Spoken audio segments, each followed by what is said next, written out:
উচ্চ মাধ্যমিক সংস্কৃত গঙ্গা স্তোত্রম থেকে অত্যন্ত গুরুত্বপূর্ণ এমসিকিউ প্রশ্নগুলো আলোচনা করা হলো। এছাড়াও এই ভিডিওর শেষে প্রিভিয়াস ইয়ারের সমস্ত প্রশ্নের আলোচনা সহ একটি ভিডিও লিংক দেওয়া আছে, তোমরা অবশ্যই দেখে নাও। সবকটি প্রশ্ন তোমরা অবশ্যই কমন পাবে। এছাড়াও ডেসক্রিপশানে আরও ভিডিওর লিংক দেওয়া আছে, তোমরা দেখে নিও। চলো শুরু করি। তব কৃপয়া কার কৃপার কথা বলা হয়েছে? শিবের, বিষ্ণুর, ইন্দ্রের, এদের কেউ নয়। উত্তর হচ্ছে এদের কেউ নয়। তব কৃপয়া বলতে বোঝানো হয়েছে গঙ্গাকে, গঙ্গার কৃপার কথা এখানে বলা হয়েছে। যেহেতু অপশানে গঙ্গা নেই, তাই এদের কেউ নয় উত্তর হবে। এরপরে 2 নম্বর প্রশ্ন দেখো, শঙ্কর মৌলি বিহারিণী এই পদে কোন বিভক্তি হয়েছে? সপ্তমী, দ্বিতীয়া, সম্বোধন, প্রথমা। উত্তর হবে প্রথমা বিভক্তি। এখানে বিভক্তি চেয়েছে, তাই আমাকে বিভক্তিটা বলতে হবে। সম্বোধন পদ হতো যদি বলতো শঙ্কর মৌলি বিহারিণী পদে কোন পদ হয়েছে, তাহলে সম্বোধন পদ হবে। কিন্তু এখানে বিভক্তি চেয়েছে, প্রথমা বিভক্তি করতে হবে।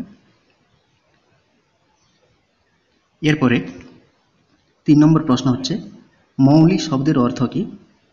মুকুট, হস্ত, মস্তক, কপাল। উত্তর হবে মস্তক। মৌলি কথার অর্থ হচ্ছে মস্তক। এরপরে দেখো 4 নম্বরে, শঙ্করাচার্য গঙ্গা দেবীকে কি দূর করতে বলেছিলেন? দুঃখ, কলঙ্ক, দুষ্কৃতিভার, সুখ। উত্তর হবে দুষ্কৃতিভার। শঙ্করাচার্য গঙ্গা দেবীকে দুষ্কৃতির ভার অর্থাৎ দুষ্কর্মের ভার দূর করতে বলেছিলেন। 5 নম্বরে দেখো, গঙ্গা স্তোত্রম পাঠ্যাংশে সমুদ্রবাচক শব্দ কোনটি? হরিপাদপদ্ম, পারাবার, গিরিবর, নিগম। উত্তর হবে পারাবার। পারাবার কথার অর্থ হচ্ছে কি? সমুদ্র। এরপরে 6 নম্বর প্রশ্ন দেখো, পুনর্জন্ম না হওয়ার কারণ কি? গঙ্গা তীরে বাস, গঙ্গা স্নান, গঙ্গা জলপান, গঙ্গা স্তোত্র পাঠ। উত্তর হবে গঙ্গা স্নান। যে গঙ্গা স্নান করে তার পুনর্জন্ম হয় না, অর্থাৎ মোক্ষ লাভ হয়। মুনিবর কন্যে এখানে কোন মুনির কথা বলা হয়েছে?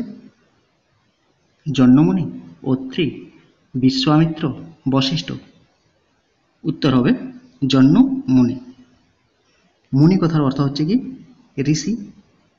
বড় কথার অর্থ হচ্ছে শ্রেষ্ঠ, আর কন্যে কথার অর্থ হচ্ছে হে কন্যা বা হে বালিকা।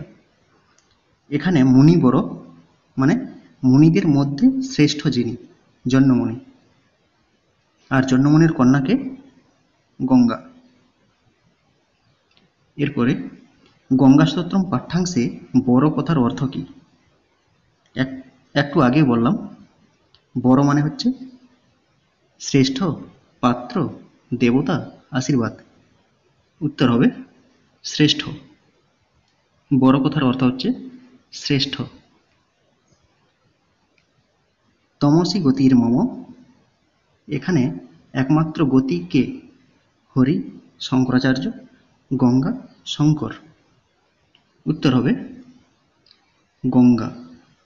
গঙ্গাই হচ্ছেন একমাত্র গতি।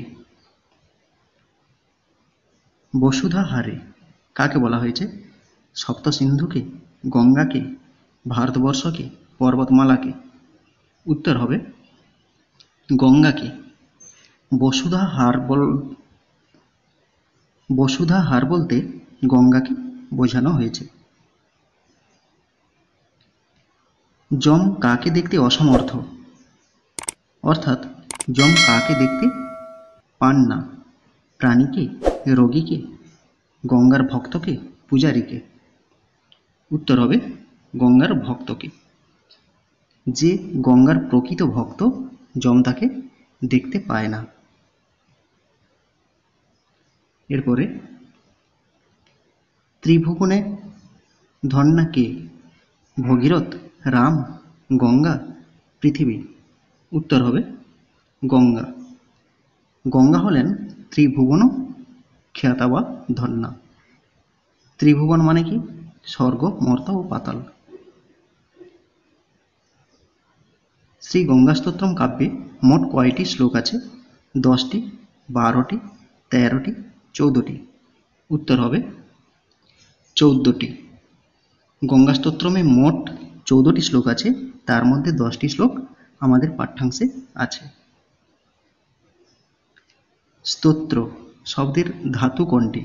অর্থাৎ স্তোত্র শব্দের মূল রূপ কোনটি? स्तो, স্তু, স্ত্র, স্ত্রী। কোনটা হবে? স্তু। স্তু হচ্ছে ধাতু। এই স্তু ধাতু থেকে স্তোত্র কথাটি এসেছে। স্তু ধাতুর অর্থ হলো কি? স্তুতি করা। এরপরে ভগীরথ কোন বংশের রাজা ছিলেন? মৌর্য বংশের, শুঙ্গ বংশের, চন্দ্র বংশের, সূর্য বংশের। উত্তর হবে সূর্য বংশের। সূর্য বংশের আরেকটা নাম হলো ইক্ষ্বাকু বংশ। এই সূর্য বংশ বা ইক্ষ্বাকু বংশের রাজা হলেন ভগীরথ। জঠর শব্দের অর্থ কি? অগ্নি, গর্ভ, বক্ষ, হস্ত। উত্তর হবে গর্ভ। জঠর কথার অর্থ হচ্ছে গর্ভ। এরপরে হরমে ভগবতী, হর শব্দের অর্থ কি? হরণ করো, ত্রাণ করো, শিব, বিষ্ণু।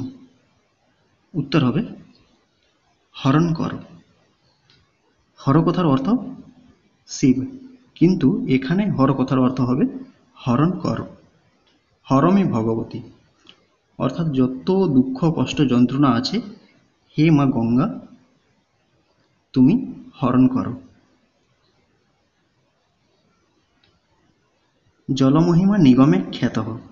নিগম কথার অর্থ কি? রামায়ণ, মহাভারত, পুরাণ, বেদ। উত্তর হবে বেদ। বেদ শাস্ত্রকে নিগম বলা হয়।